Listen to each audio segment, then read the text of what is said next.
जय जय राम कृष्ण हरे राम राम जय जय राम कृष्ण हरे जय जय जय जय।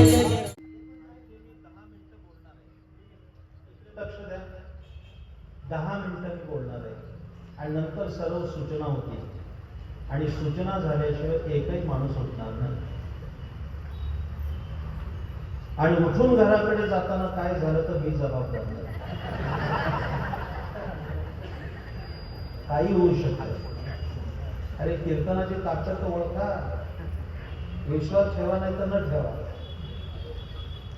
पण आहे ते आहेच. एकही माणूस उठणार नाही मी उठा म्हटल्याशिवाय. आमच्या मोरवाडला साहेब येतात कीर्तनाला. मोठा उत्सव होता, आता 2 फेब्रुवारी पासून आहे. एकही माणूस उठणार नाही. युक्त आहार विहार नेम इंद्रियासी गुणगुणू नका, मला गडबड होते. नसावी बासर निद्रा बहुभाषण. पुढची सूत्र काय सांगितले ऐका, तेवढी एक थोडीशी 10 मिनिटात सांगतो. आहार युक्त पाहिजे, आनंद पाहिजे ना. मांसाहार करू नये. 31 डिसेंबर असला तर मी कौतुक करत नाही. आमच्या भगिनी अंजली ताईंनी पोस्ट टाकली होती फेसबुकला, फार चांगली टाकली होती. अंजली ताईने असं लिहिलं होतं, नवीन दारुड्यांचा जन्म 31 डिसेंबरला होतो. वाईट खाऊ नका, वाईट पिऊ नका. आपण एखाद्याला जीव देऊ शकत नाही तर जीव घेण्याचा पण अधिकार नाही. नगर रस्त्यावर शिरूर नावाचं गाव आहे, तिथे कानिकनाथ धाबा आहे आणि त्याच्यावर लिहिलंय, हा 2 वाक्य सुंदर. हिंदीमध्ये शाकाहाराचा पुरस्कार करणारी आहे, ऐकून तर ठेवा. हिंदी वाक्यात पण फार छान आहे, सांगतो. आमच्या चालकाला एकदा चहा प्यायचा होता म्हणून थांबलो होतो. ती वाक्य वाचली, त्याचं अभिनंदन केलं दिलं होतं. काय केलंय माहिती? मेरा पेट कोई मरे हुए प्राणियों का कब्रिस्तान नहीं. फर्स्ट, मेरा पेट कोई मरे हुए प्राणियों का कब्रिस्तान नहीं और मैं मेरे पेट में मरे हुए प्राणियों को दफनाना नहीं चाहता. कशाला घाण करताय? त्या सगळ्या माता भगिनी बसल्या, त्यांना ज्ञानेश्वरीचा 17वा अध्याय वाचा. आपल्या घरी जर पाहुणा आला त्याच्यावर लक्ष ठेवा. म्हणजे किती जेवतो म्हणून नाही, त्याने जर वरण भात, तांदळाची भाकरी, मेथीची भाकरी खाल्ली तर समजायचं तो सात्विक आहे. आणि त्याने जर भज्यावर ताव उठवला, मिरगुंड खाल्ली तर समजायचं तो राजस आहे. आणि जो पाहुणा रविवार गाठून येतो ना,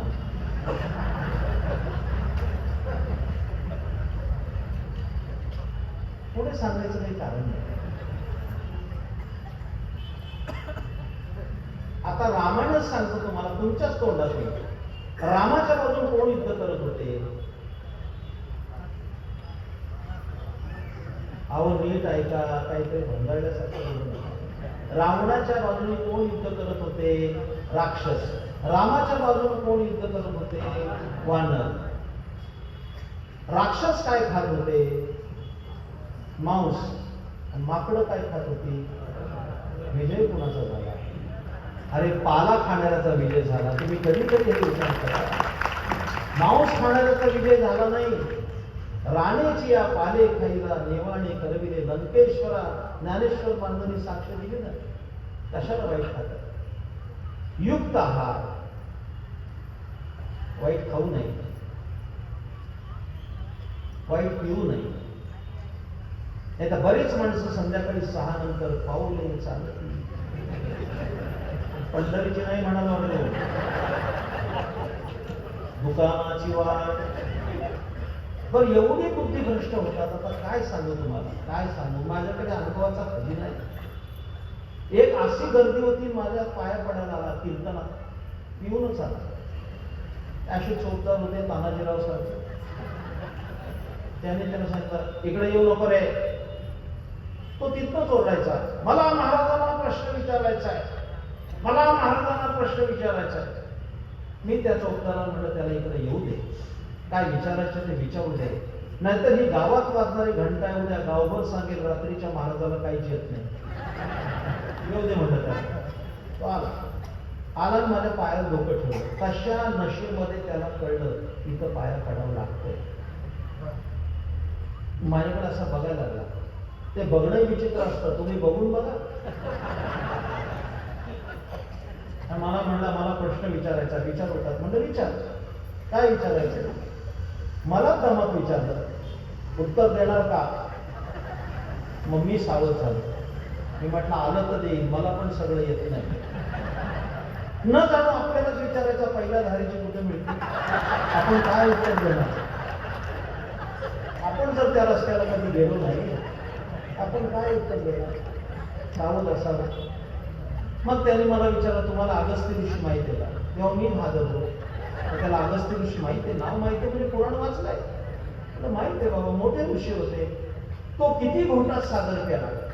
म्हणलं तो 3 घोटात सागर प्याला. मग मी एका घोटात 9 सागर पिला. मग तो मोठा का. मी म्हटलं तूच मोठा. आता ब्रह्मांडात कोण मोठा असेल तुझ्याशिवाय. अशी बुद्धिभ्रष्ट माणसं होतात, ज्याला अकलेचा पत्ता नाही. ऱ्हास होतोय जीवनाचा माझ्या प्रिय श्रोत्यानो. सगळ्या तरुणांना माझं सांगणं आहे, वाईट खाऊ नका, वाईट पिऊ नका, परस्त्री पाप नजरेनं पाहू नका. दररोज आंघोळ करा, तुळशीला पाणी घाला, एकादशीला उपवास करा, जय जय रामकृष्णारी मंत्र म्हणा, आळंदी पंढरीची वारी करा आणि सुखाचा संसार करा. आणि या करता गळ्यात तुळशीची माळ घाला, त्याचा आनंद करा. ही सगळी मंडळी बसली ते टाळकरी उभे आहेत, किती सुंदर आहेत बघा सगळे टाळकरी. हे भक्तीचं तेज केवढं आहे, काय बोन विटा लावलेला नाही. सगळे कसे मस्त आहे. वाईट खाऊ नका, वाईट पिऊ नका, परस्त्री पाप नजरे पाहू नका. काय आनंद आहे तुम्हाला सांगतो, काय आनंद आहे. साहेब तुम्हाला सांगतो, हे माझा अनुभवाचं कीर्तन आहे. एके दिवशी सांगलीला झालेलं सांगतो, सांगलीला माझ्या कीर्तनात कोण यावं, शिवाजी महाराज कोण यावं. एक भला मोठा माणूस भुपाड देहाचा बसला होता, तानाजीराव सारखा फेटा बिटा बांधला. पण मला काय माहिती, हजारो लोक होते सांगलीला, कोण असेल काय माहिती. हार घालायला जेव्हा आले तर मला त्यांनी विचारलं, ते समोर बसलेले गरजत तुम्ही ओळखलं का. तू नाही ओळखलं. अहो ते बापू बिरू वाटेगावकर. हा बापू बिरू वाटेगावकर हा अव्वल दर्जाचा दरोडेखोर. त्यांनी 7 खून केले बापू बिरूनी, त्याच्यावर पिक्चर निघालाय. 7 खून केले, जेलमध्ये गेले, जन्मठेप होऊन आले. पुढे ऐका, आल्यानंतर गणपत महाराज गोंदवलेकरांच्या समाधीवर माळ ठेवून गळ्यात घातली, वारकरी झाले. ते माझ्या कीर्तनात बसले.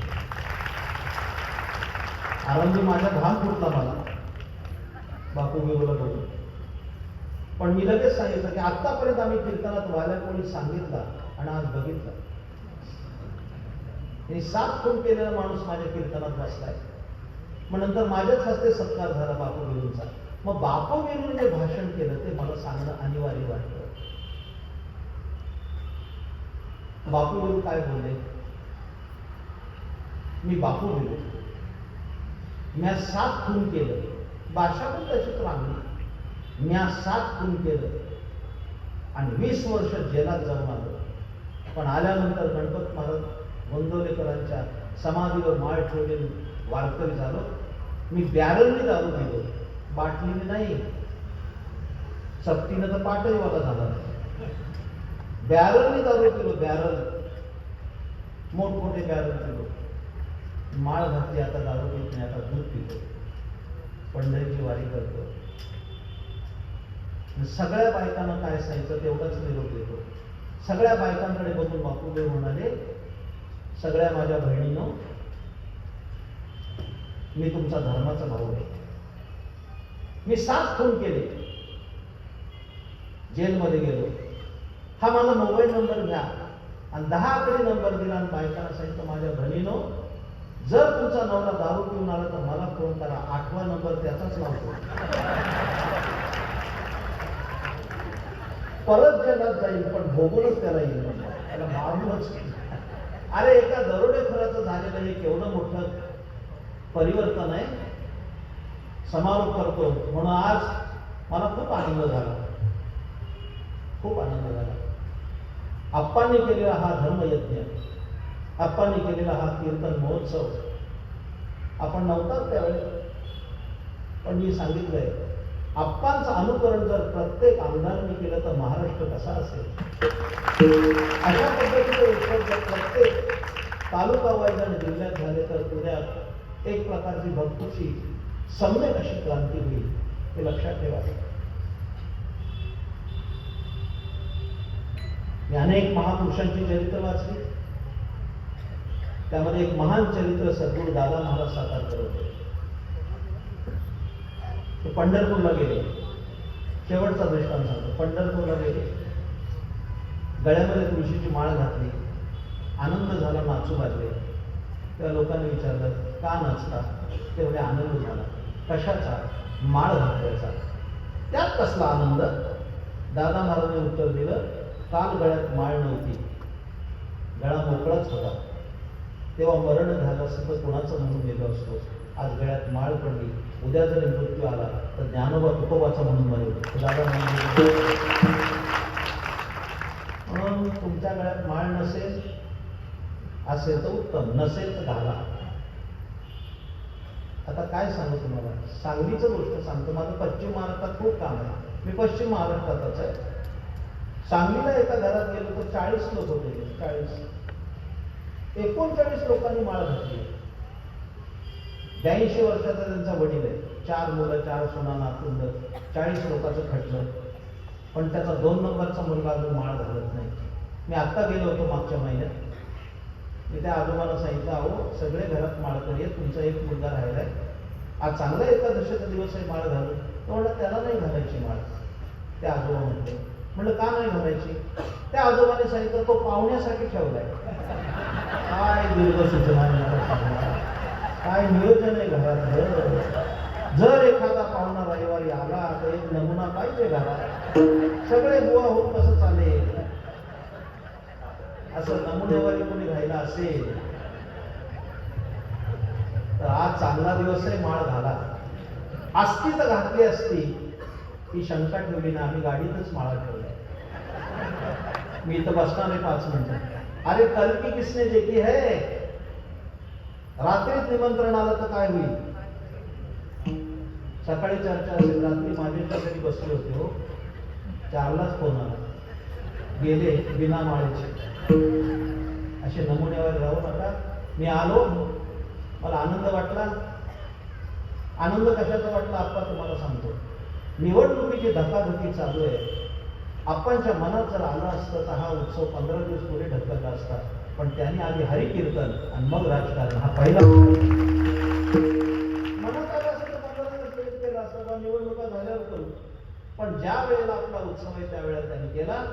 पहिले हरिकथा निरूपण, दुसरे ते राजकारण, तिसरे सावधपण सर्वविषयी, तरीच त्यांच्यात असणारा अंतर्भाव समर्थांनी सांगितल्याप्रमाणे मी त्यांच्या पुढच्या वाटचालीला मनपूर्वक शुभेच्छा देतो. मुरबाडला उत्सव आहे, त्याही उत्सवात आपलं स्वागत राहील. आपण यावं. सर्व टाळकरी, गाणारे, वाजवणारे या सर्वांना मनपूर्वक शुभेच्छा देतो. आपण सर्वांनी सूचना झाल्याशिवाय एकही माणूस उठणार नाही. बरोबर आणखीन एक 5 मिनिटं शिल्लक आहेत, सूचना होतील आणि मग भजन होऊन थांबेल. तत्पूर्वी 61 माझी संपन्न झाली आळंदीमध्ये खूप मोठ्या प्रमाणात. त्यावेळेला खूप मोठा एक ग्रंथ निर्माण झाला, आनंदामोद नावाचा, यामध्ये महाराष्ट्रातल्या आणि देश विदेशातल्या लोकांचे उत्तम असे लेख आहेत. तो आनंदामोद नावाचा ग्रंथ आदरणीय आमदार मान्य अप्पांना मी देतो आणि मग सर्वांनी शांत बसायचं, सूचना होती आणि सूचना झाल्यानंतर कीर्तन संपेल.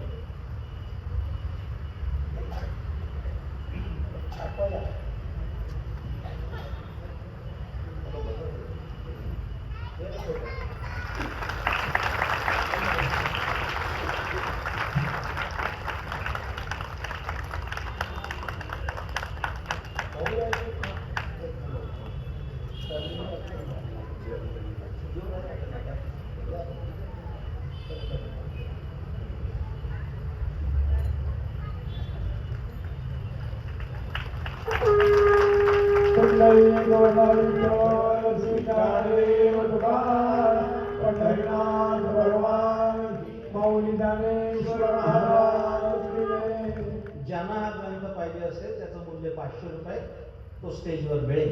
आणि ज्याला माळ घालायची त्यांनी स्टेजवर यावं, माळ घालावी. आम्ही आळंदीवरून 20 रुपयाला माळांतर 20 रुपयाला देतो. फक्त त्याला विचारू नका 50च्या 3 देतो का, आमचा काही धंदा नाही येतो. एखाद्याला उपलब्ध नाही झाली तर ती असावी. ज्ञानेश्वर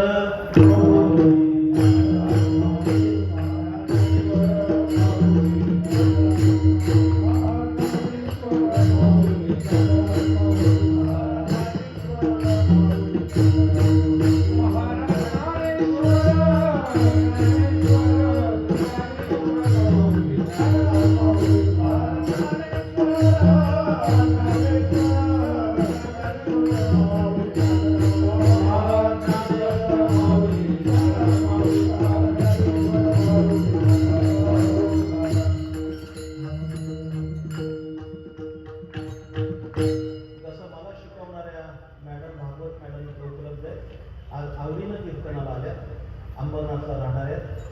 तसं शेजारी पलीकडे पाषाणे नावाचं गाव आहे, जिथं माझी कारकीर्द सुरू झाली. तिथले अनेक भाविक आज कीर्तनाला आले. ते कर्जत तालुक्यात आहेत. माझ्या परमार्थाची सुरुवात इथं झाली. तिथले उत्तम गायक असणारे अनिल विषय आलेले, उत्तमराव पालंडे आलेले, केदार विषय आलेले, अनेक तरुण मंडळी या कीर्तनाला. सगळा गाव वारकरी आहे. आज शेकडो लोक तिथं वारकरी.